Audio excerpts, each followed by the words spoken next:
روجه Evet abi. شوف من ذاتنا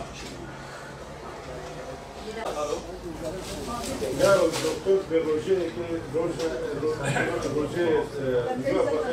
Girişini yapalım.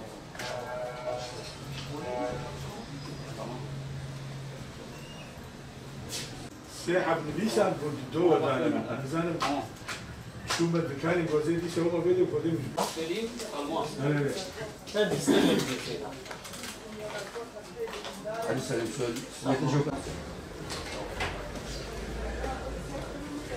دارش olmaz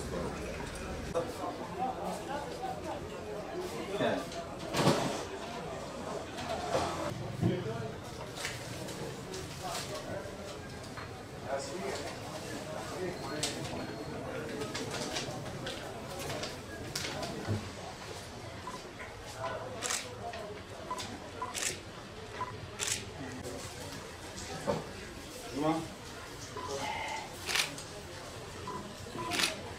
Geçmiş mi?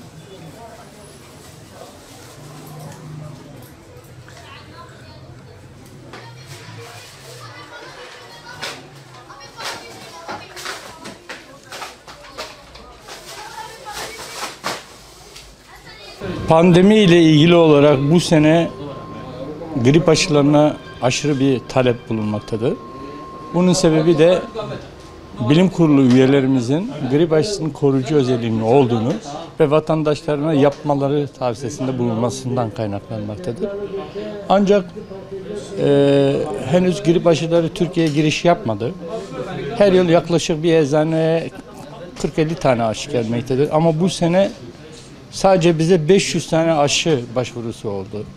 Her gün günlerce insanlar aşıları sormaktadır. Ama Türkiye henüz girmedi.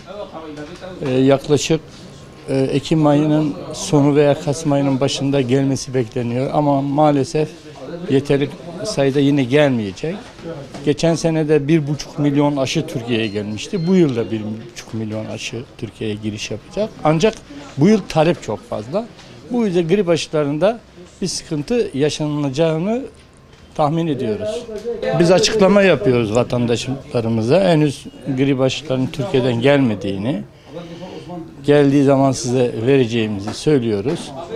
Hatta bazıları işte ismimizi yazın, telefonumuzu alın, gelince bize bildirin diyorlar. Onları da yapıyoruz. İsimlerini, telefonlarını alıyoruz.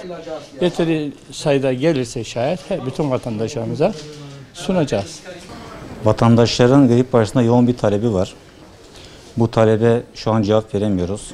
Aşının ayın 15'inden sonra geleceğini söylüyorlar yetkililer. Hala gelmedi.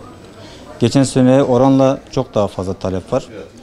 O talep için de inşallah gelir, vatandaşın işini en kısa zamanda inşallah görmeye çalışırız. Pandemiden dolayı yoğun bir talep oldu aşıya. Ondan ötürü olacak. Geçen sene bu kadar talep yoktu. Elimizde liste var. Gelen hastalar liste yapmışız, isimlerini yazdırmışlar.